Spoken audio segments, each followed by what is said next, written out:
But you are a rabbi, a lawyer, a psychologist, a published author, a teacher, a speaker, and you founded a spiritual center with your son. And for kicks, you lecture at a Buddhist ashrams. Yes. Yeah, I didn't miss anything, did I? No.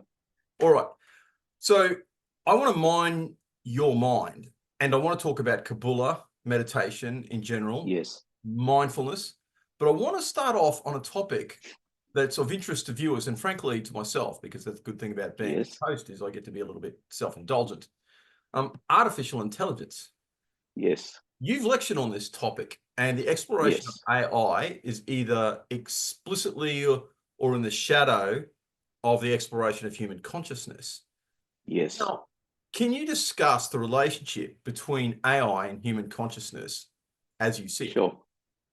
Sure. That's a very current and very profound question and topic. The whole definition of consciousness itself, of course, is an exercise in its own right. I'd like to begin pragmatically in the following way and then move to AI. To try to build a model of consciousness, is in our spiritual tradition of Kabbalah two different processes that are interfacing. One's called machine, and one's called the energy flow for the machine. The machine is the body. The body is a biological piece of machinery. However, it can't function without an energy flow, in the same way as your bed lamp can't function unless we switch on and allow the electrical flow. So we call that energy flow, for want of a better term, the soul. You can just use the word energy if you feel more comfortable with it, spiritual energy. When that spiritual energy is turned on, and that's called conception, prior to birth, then the result is that the energy begins to flow through what is at that point the most simplistic body, which is a cell. And then as the cell multiplies, the spiritual energy flows through a larger machine, and then a larger machine until birth takes place. And you've got the complexity of the machinery of a human body. And then that too continues to evolve. So the capacity of the soul to express becomes more profound. Now, the soul is totally intact. It doesn't grow.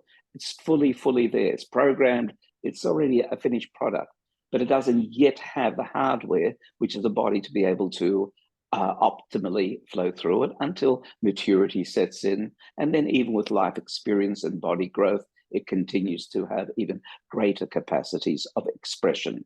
Mm-hmm.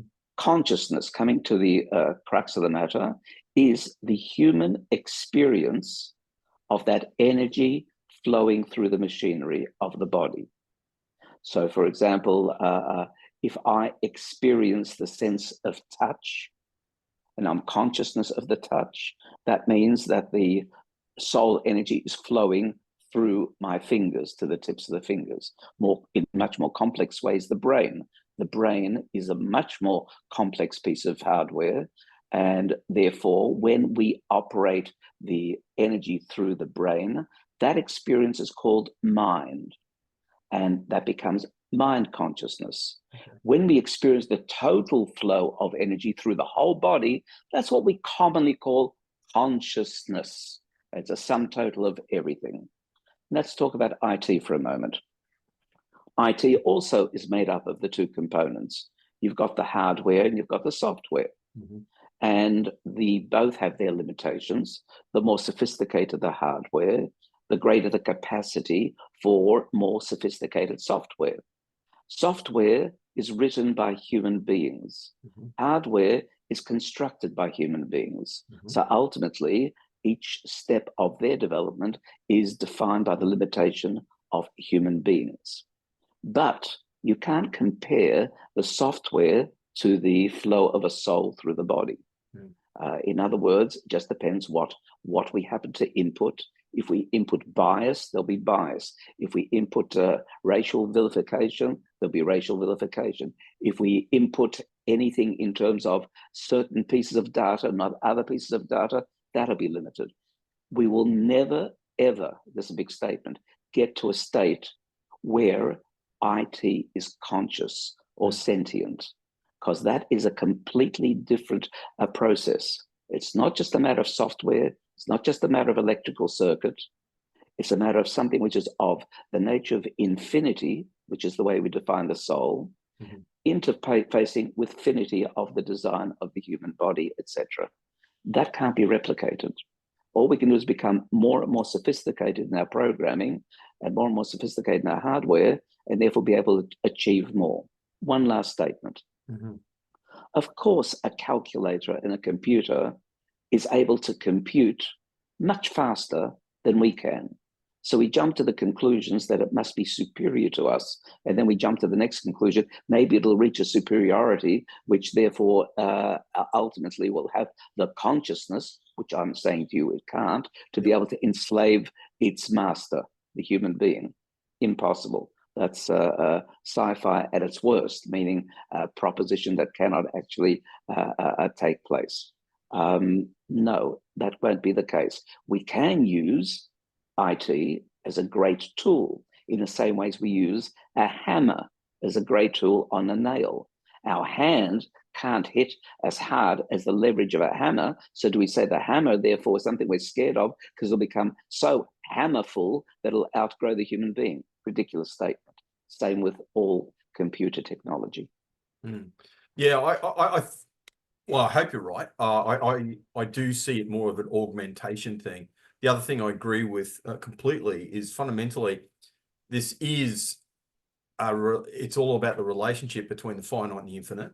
Again, as religious people, we kind of understand that, and I think that's something the materialists just don't get, because if you're a materialist, you don't kind of really think of infinity. Yeah, you know, it's you know, at best a mathematical abstraction, whereas we know that reality, in a certain extent, with certain qualifications, is a manifestation of that relationship.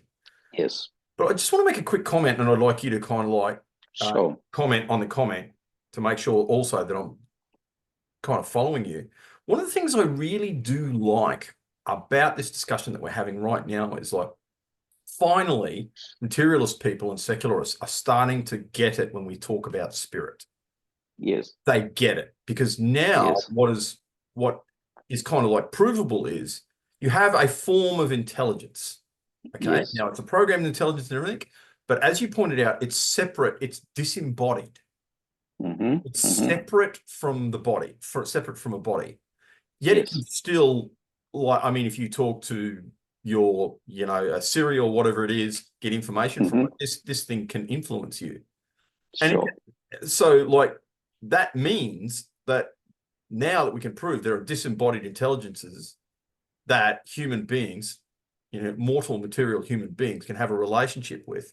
So finally, we're getting to, the reason I like it is conceptually, we're finally getting to a stage where people like you and I can actually talk to your full-on scientific materialists and go, well, actually, here is the proof that you know, it's all about the relationship. So first, am I right in agreeing with you? And secondly, have you got any follow-on comments from that?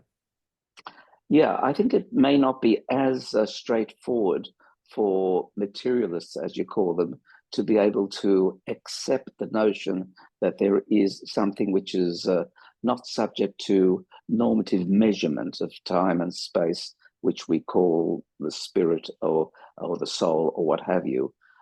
If we speak mostly to people who are of limitation to materialism, they'll say, you know what consciousness is? It's the way that the chemistry of the brain operates. And then when I ask, well, you know, chemistry of the brain operating, why does that produce consciousness? And why can't we do it in a test tube if it's only a matter of chemistry, etc.? And the hands go up. There's no further discussion. Nothing can take place. But we've become much more enamored of the word spiritual, but it's not always used the same way as you and I are currently momentarily using it. Indeed. Spiritual is now identified with meaningful, by and large. It's meaningful and fulfilling and important to be an environmentalist. It's meaningful and important to be able to better people's relationships, to provide freedoms. It's meaningful to spend time meditating and contemplating. And that's not the same use of the word spiritual as in the sense that we're saying something which is beyond the finite, something which is not measurable, and yet intuitively we sense that being alive means there's something that is immeasurable that is actually compounding who we are. Yeah, precisely. It's the immeasurability of it, and the fact that it's disembodied. You know, like I said, because like it's the the whataboutism. It's the way when they manifest it, it's like they do the or that's just. And actually, Neil deGrasse Tyson is the worst for this. It's like, so you take something, you break it down to constituents and go, well, it's just this. It's like, well, no, clearly. That's right. There's something else going on between there. But you've actually jumped, and really quickly to round this little bit up, because I'll be too tempted to come back to it otherwise. So when, when we talk about, because I've worked quite a bit, I'm a former police officer and I worked quite a bit in the health space. You get people who kind of like presented as being possessed. Now, I am not, for complete clarity, I'm not suggesting that happened all the time. But now, again, we can finally have a conversation. It's like, all right, well, there are human beings who allow these patterns of behavior, if you want to describe it like that, a form of consciousness, a kind of spirit into them. So the spirit of alcohol, or the spirit of, addiction to sex, or the spirit of, these, the negative ones are the easiest to explain. You can explain the positive ones too, but like people did, people as much. You can let these things into your body. There are these disembodied intelligences that existed before you were born, that exist after you were born. You can have a relationship with them. So clearly there is something other than this pure materialistic, oh, that's just chemicals in your brain. It's not that the chemicals, we're suggesting the chemicals aren't moving around in your brain, and we're not suggesting that artificial intelligence isn't an algorithmic form of energy running through circuits, but they're missing the point. There is, what it points to is like there is something else. So yes, now from our vantage point, when I say our, I'm talking from a Jewish spiritual vantage point, that phenomenon is rare, but not at all dismissed. It exists. But by and large, misbehavior of people, which sometimes may be even addictive misbehavior, by and large is the result of a good total soul struggling through a badly managed body. In other words, if you leave a piece of machinery unmaintained for a long time, then it'll start to malfunction. So when you drink alcohol to excess, that you see a certain malfunction of the body, and the soul is therefore expressing in a manner which is distorted. Not that the soul is distorted, but the image that it produces through a malfunctioning body is distorted. So you begin to see the world in a distorted manner. You start to behave in a distorted fashion, etc. And that's the same with all addictions. If it's not so obvious, people who are addicted, for example, to sugar. So it's the same thing. They will tend to go to that shop that sells this and this without them really. They're on the road and they're traveling, and the car veers towards the cake shop or what have you. They don't even realize it's just that the body is wanting that, needing that because of the addiction. If they're able to exercise their inner strength, which was identified with their soul strength, then they'll resist the temptation long enough to be able to allow the body to return after some weeks to some level of its normalcy, etc. But on the other hand, I've departed from what you were talking about of disembodied elements of spirituality, which, yes, absolutely is. That's what a soul is before it becomes embodied upon conception and then birth, etc. It exists as an element in its own right. Exactly. And what I'm talking about here is, and again, there is some linguistic stuff, because it's funny that we can use the same words and still be speaking different languages. When I say there is a spirit of alcoholism, I don't mean a soul created like an infinite soul that goes in you and me, created by the Lord God Almighty. But there is kind of like, well, what we Christians describe as kind of like a principality. So like this idea, again, like there is a spirit. I suppose the easiest way of articulating this, I'm going to say there is a spirit of alcoholism which can possess you, and it distorts, like you said, it doesn't. You're 100% right, and I'm not disagreeing with you said. it doesn't change the spirit that God put in you. No. It can't, but it can, in a certain way, possess the limited human body that God has gifted to you. Like you said, by rearranging your priorities so that it puts itself at the top. Yes. Rather than letting you be what God intended you to be. So it's kind of like, that's eroding your authentic self to become something kind of like, not to be. Absolutely. The closest parallel that I can find to what you're saying is the notion that our soul splits into two tracks as it enters into the body or time and space. One track is the challenging track, and the other one is the inner knowing track. I'll just call them as such. The challenging track is the part of self that has an affinity with food, clothing, and shelter. In other words, personal survival, as he put it, excuse me, food, clothing, and shelter.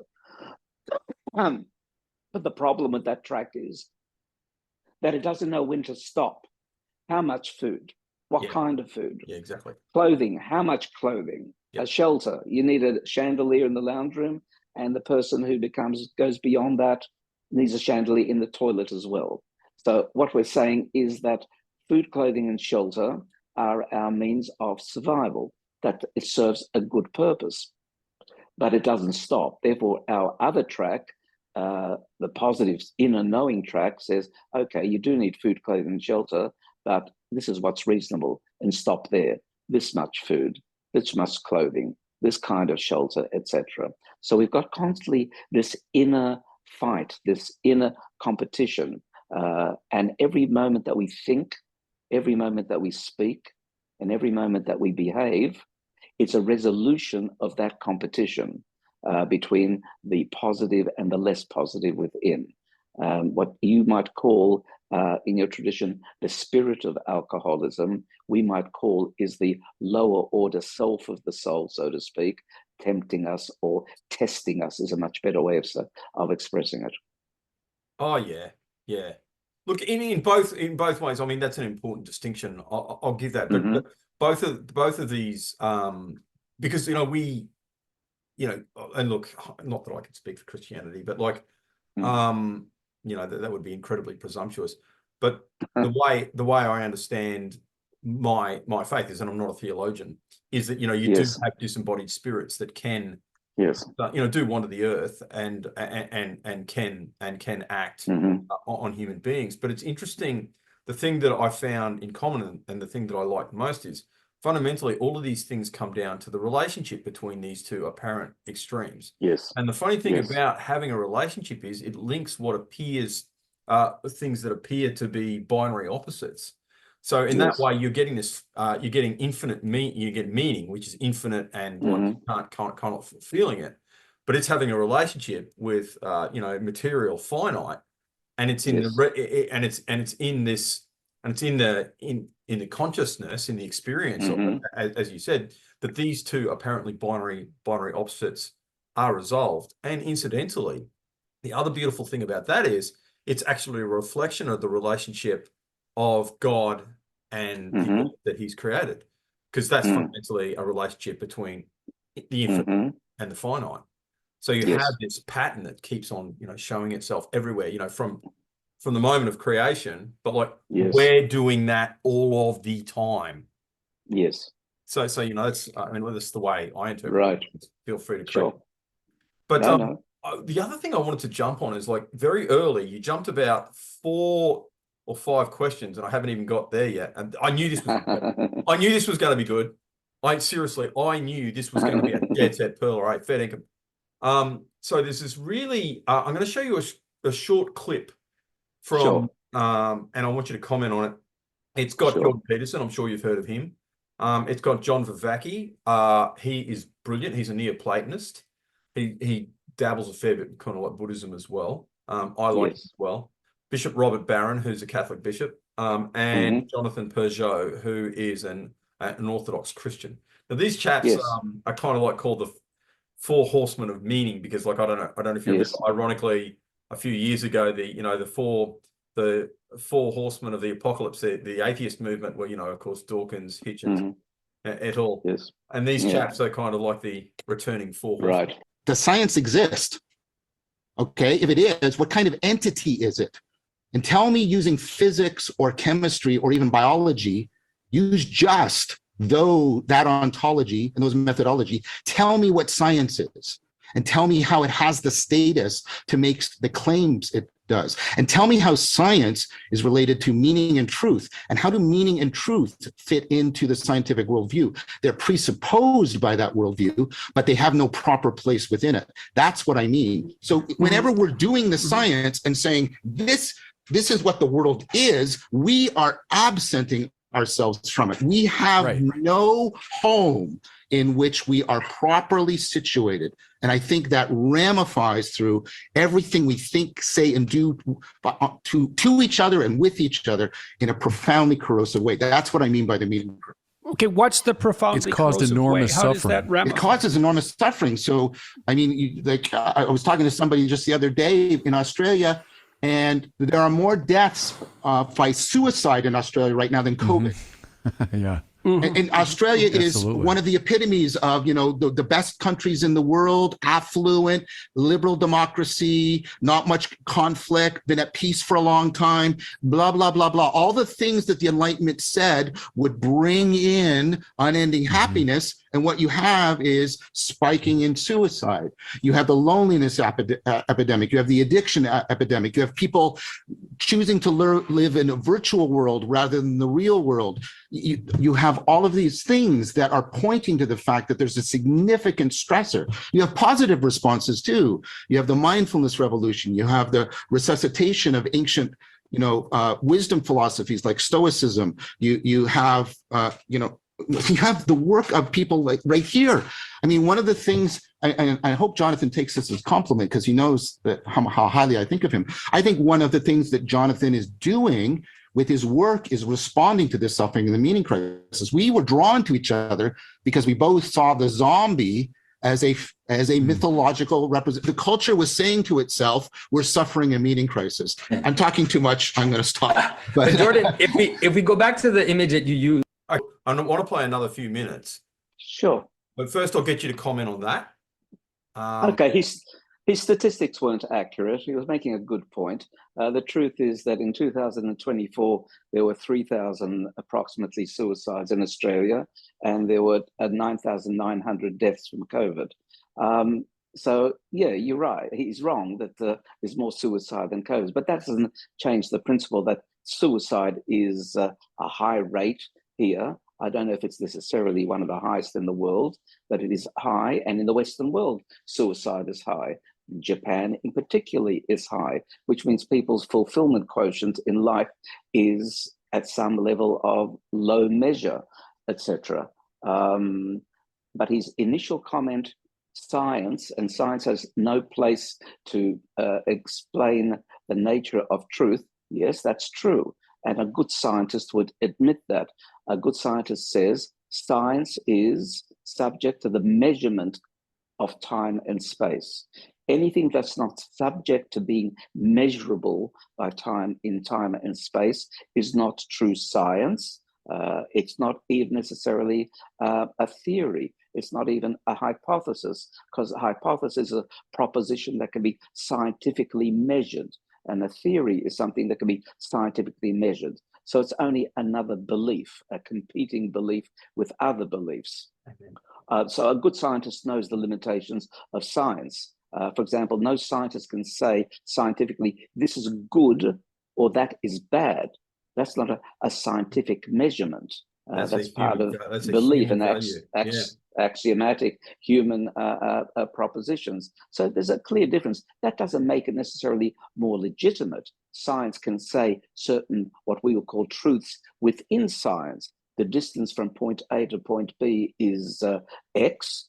That is measurable and provable, and it's true, therefore. But the kind of truth that we speak about in terms of theological quest and philosophical quest, that isn't subject to scientific investigation. That's not the right tool for it. But the other beautiful thing about that is, in some ways, and this will elucidate it a little bit more, and I'll get you to play a bit more. I think we've got about another 3 minutes left. Is fundamentally he's putting he's linking that with meaning, with what we call a meaning crisis. So what he's kind of like saying is, and again, like I'm paraphrasing, but so this is linked with the Enlightenment. So the Enlightenment has come to the end of it because all these promises were made by the Enlightenment. It's like, hey, look, if we can just be rational, reasonable people, if we can just think of things through the paradigm of science and reason, it will solve all of our problems.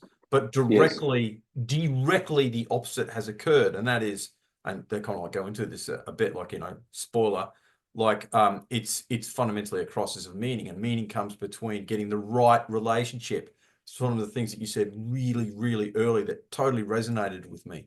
But let's keep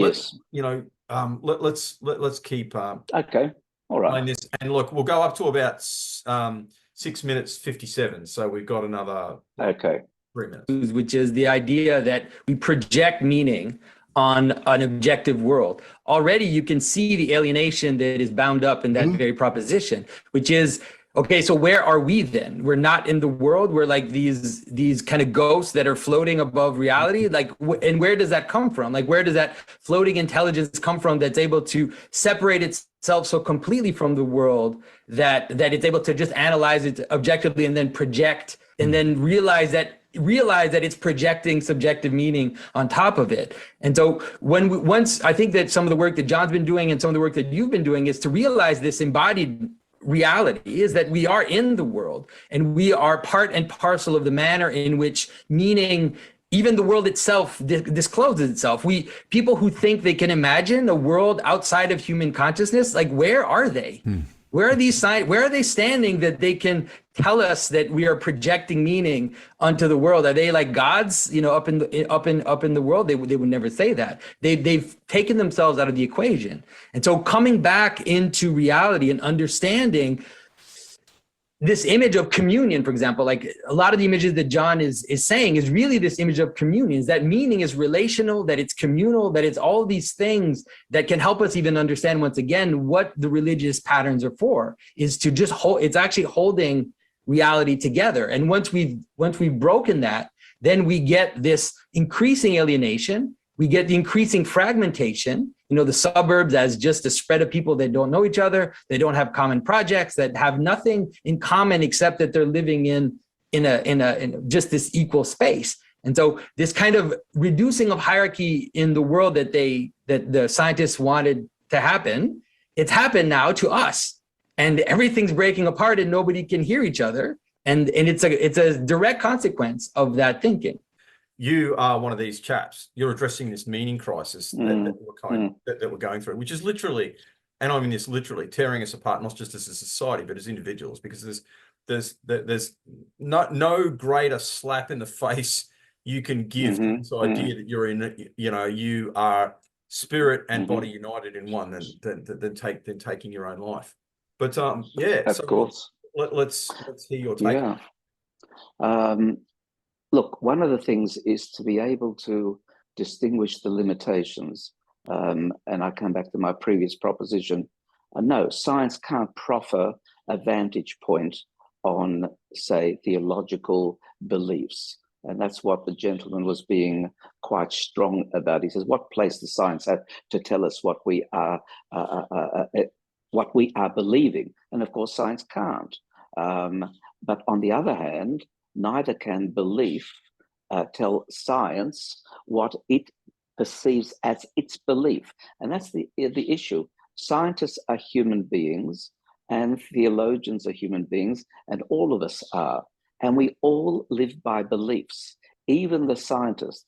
And the scientist who says, oh, that's ridiculous, there's no such thing as spirits, etc., is espousing not a scientific statement, but a belief statement. So you end up having non-provable, logically provable beliefs versus other non-provable logical beliefs, and there the twain shall meet. And I think that's where the dilemma lies in relationship and conversation, because beliefs clash. They don't necessarily provide the kind of respect for each other they should. and beliefs are tightly held, so they're so close to oneself that one always has to defend oneself in terms of belief, for which the nth degree is to be woke. I don't even want to hear your belief or your statement, etc.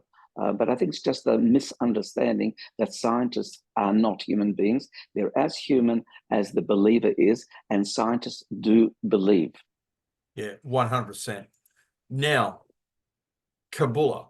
Could I get you to explain to a non-Jewish audience? Sure. What is Kabbalah? Sure.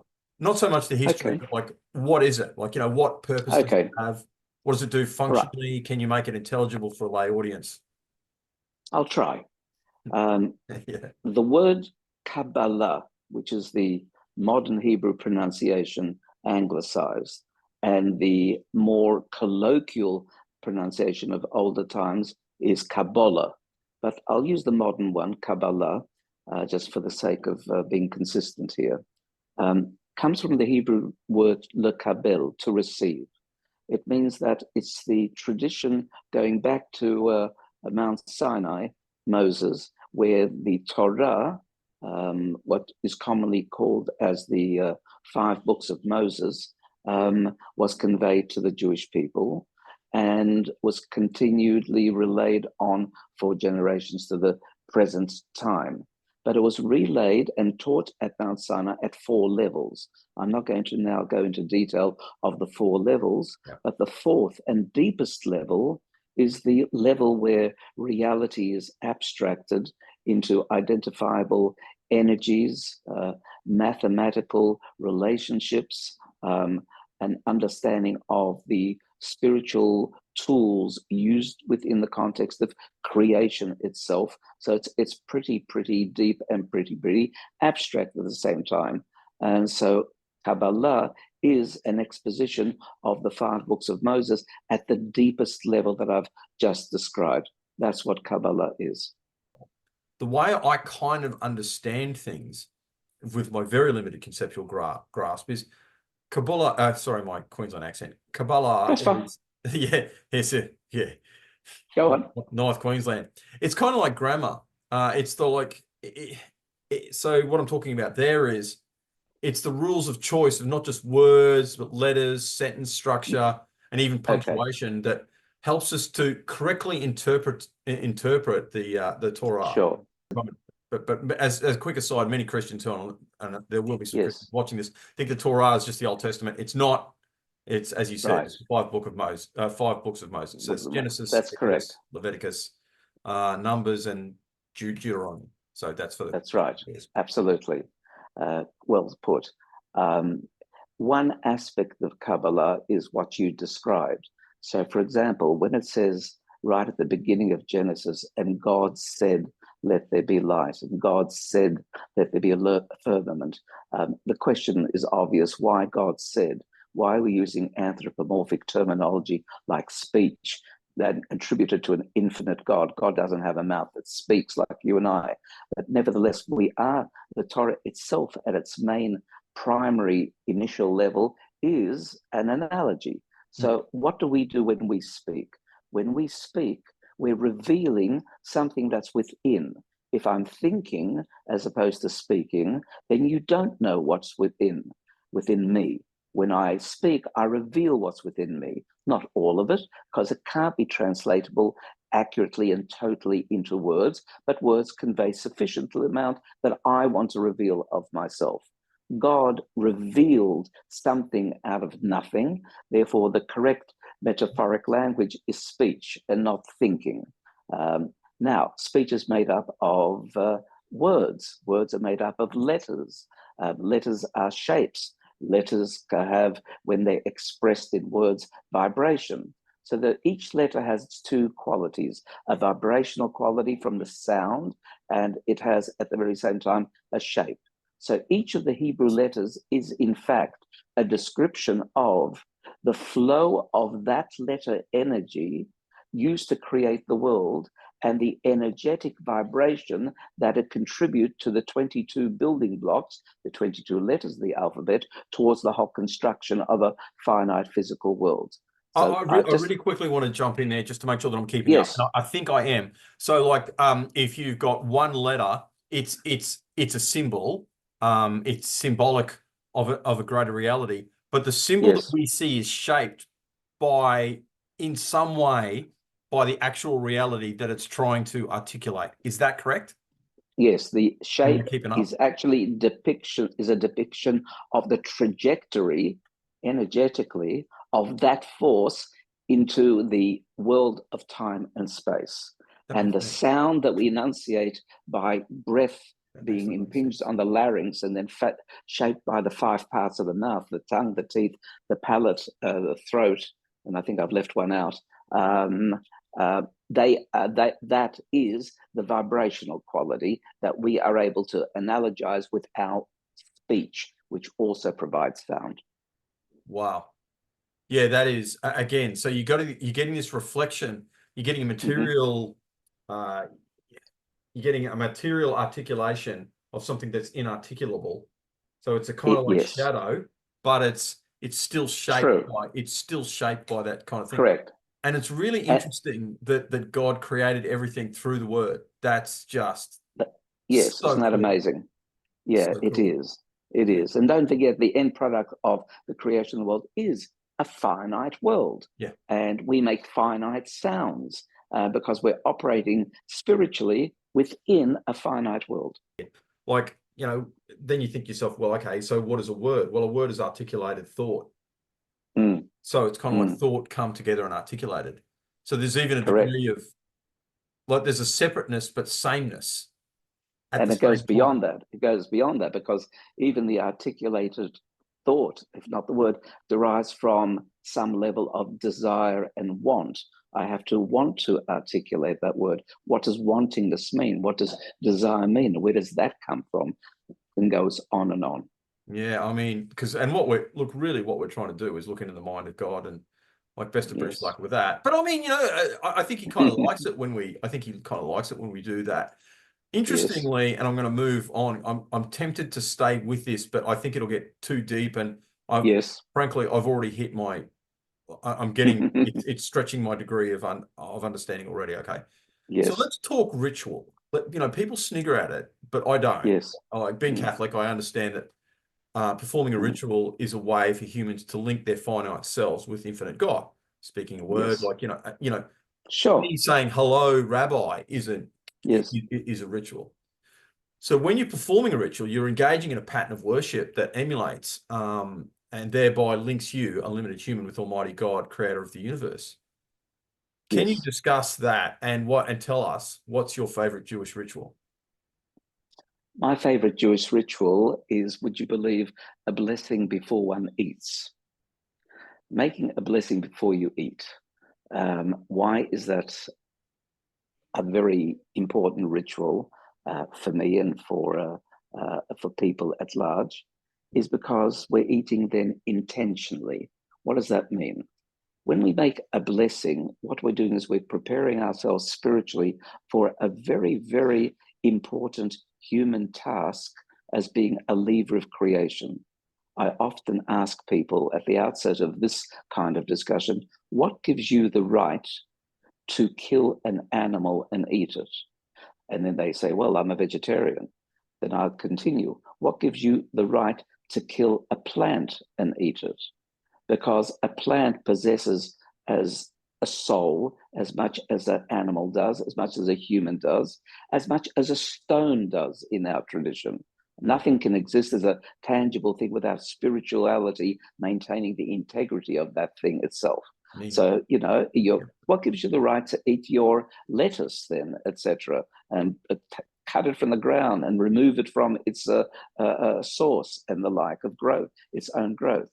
So, to cut a long story short, what we believe and understand is that when we digest the food, which then becomes part of us in a very real sense into our bloodstream and into our body growth part, etc., and then produces energy for us to operate. When you don't have food, you don't have energy to operate. Then when you use that energy to better the world and to make it a better place, you have lifted and elevated the original lettuce soul, so to speak, to a much higher place than it was when it was growing from the ground.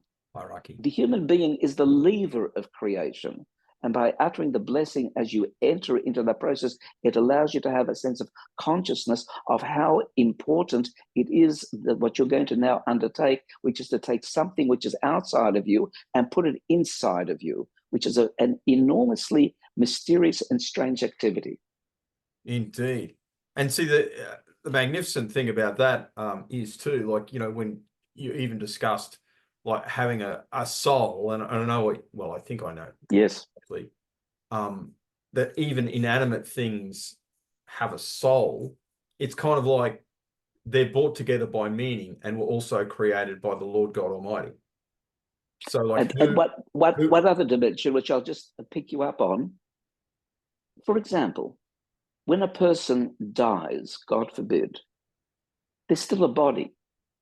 How is that body maintaining its shape and form, even though it's not living, and a lot of the dynamics have no longer taking place? But how does it preserve its integrity even as a body? Sure, it decomposes in time. The answer is there's a level of soul or spiritual energy still existent within the body, just sufficient to maintain its shape, etc. And that too will depart eventually, and that's why we decay in the soil. But a stone is, if you will, a living thing. It's not decaying necessarily. It's maintaining its shape. It's maintaining its integrity as a stone, which means there is a spiritual quality maintaining it. Yeah, you do mean spiritual. You don't just mean meaning. No, I go very, very real into that. There is an energetic force which is part of the soul systems of creation that actually is inherent within the inanimate world. So a certain element of the Spirit of God is in everything. Correct. You see, I mean, I kind of that does appeal to me, but like, you know, you can end up being pantheistic. You can. Like what would be the distinction between that and pantheism? Sure. So I would say, for example, that a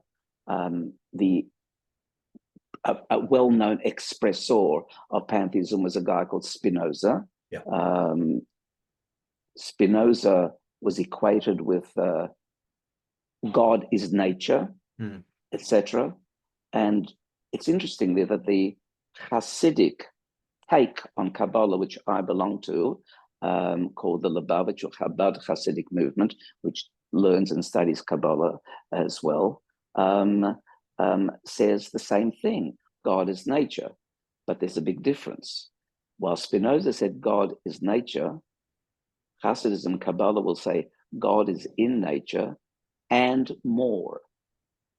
And it's the and more that makes all That's the so difference. Important. Yeah. It's bigger than nature. Nature is one of the expressions of it. Yes. So, because I think what Spinoza and especially modern pantheists are saying is fundamentally the universe is the body of God. That's right. Yeah. Whereas, we say and more. That it's true that it is an expression of God's expression of reality. Hashem's, but you can it's say much Hashem. more. You can say Hashem, but it's much more than that. That's one facet of it. Yeah. And again, but we're kind of right back at the beginning, really, because again, now you're talking about the relationship between the finite and the infinite. Yes, constantly that's the case. And the completeness of God. There's an implication. Look, I'm just going to throw this out here. There's a kind of like implication behind that. Now, I'm not, for complete clarity, I'm not implying that God needed anything. Yes. Like he didn't need to create the world, but he did. And like, you're going back to before, it's like, well, obviously there was a desire that was, going deeper and deeper and deeper. He I suspect he wanted to do two things. I think that he wanted to, complete's the wrong word, but to tell a story about himself. So he was more than, because I mean, if you're infinite, the only thing you lack is being finite, right? I mean, but definitionally, and I don't think that's just hyperbole. So it's like, well, I'm going to complete the story of myself. I'm going to be both finite and infinite. And by the way, when I do that, I'm going to create something that's kind of like has a bit of me, but isn't me that I can have a relationship with. So again, you've got two things there. It's a completion of a story and a relationship with something that's you, but kind of not you. You know, that's very good what you said, and I concur with it, but I would add two words, and more. Meaning, yes, we can say that. Of course you would. God, you could say at one level, God wanted a relationship. That's very, very good. But then God, by definition, is perfect and doesn't need a relationship. No. So why is there? So we end up only being completely humble and say mystery. Yeah. And that's it. And that's where, like, I think that's one of the great strengths where, you know, you kind of like allow mystery. And I'll say this, it's one of the things that the Orthodox Church does much better than the Catholic Church. Because we Catholics, we just want to explain everything. Like, it's kind of like, you know what I mean? And look, it's because the Enlightenment happened, you know, within the church. So it's kind of like something we really had to deal with. It's like you can't wish that away. So we sucked certain bits of into it. Whereas the Orthodox Church, being way over in the East, they were just like, well, that's those weirdo Latins. They're kind of like, we're just happy to have a really high, whereas the Catholic mind wants to expand mystery, wants to decrease mystery down to its smallest possible, like, kind of bit, so that there's this understanding. The Orthodox are really happy to have this massive, it's like, meh, I don't know, who am I? Like, kind of like, yeah, cool with that.